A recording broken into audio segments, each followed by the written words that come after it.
She went in there loaded up with drugs into a hostile territory where they're very vigilant about drugs. They don't like drugs. And she got caught. And now we're supposed to get her out. And she makes a lot of money, I guess. And it's not surprising that Donald Trump seems to be siding with the Russians here.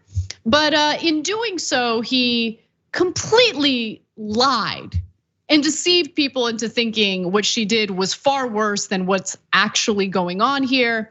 So I want to debunk and dispel some of the garbage that you heard him say. And he bitched in that snippet that she's making a lot of money, right?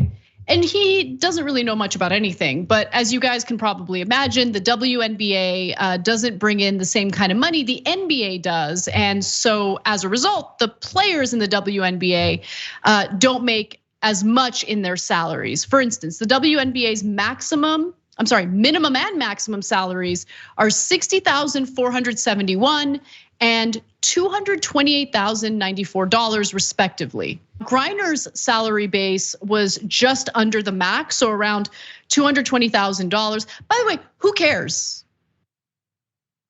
Who cares?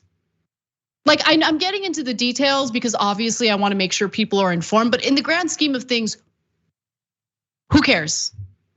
She is an American who is imprisoned in Russia, and we should get her back.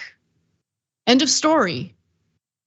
Trump also says that she was loaded up with drugs, which is hilarious. I definitely have more drugs in my house right now than Griner had on her, in her bag when she got caught. She had some cannabis oil.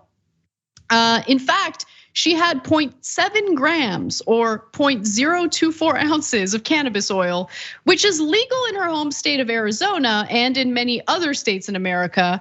Russian media, which reported the amount, said officials considered it significant.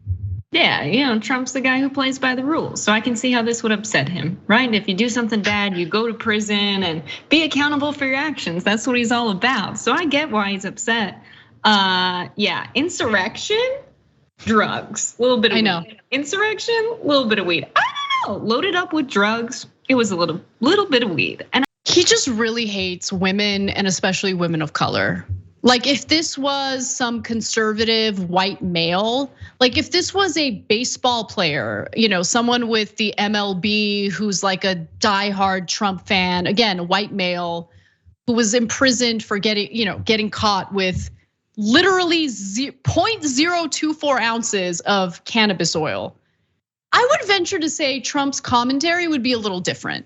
Now, Griner, who said that she had a doctor's note for the cannabis oil, explained in a Russian court when she pleaded guilty earlier this month that she had forgotten that it was in her bag and brought it into the country inadvertently. By the way, I don't even care if she did it on purpose.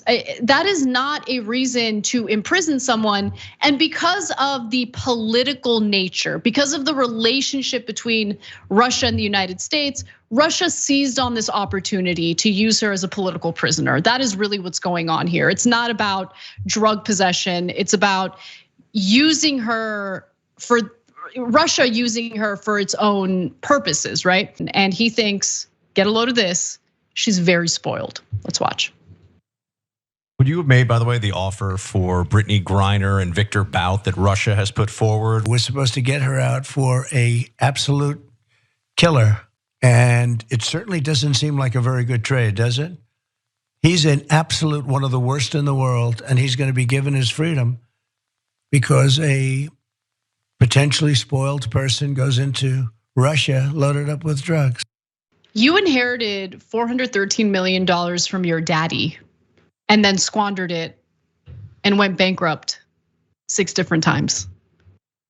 Like, spare me the commentary about other people being spoiled. And by the way, the notion of Griner not being forced to admit guilt. No, the nature of the so-called justice system in Russia required her to admit guilt.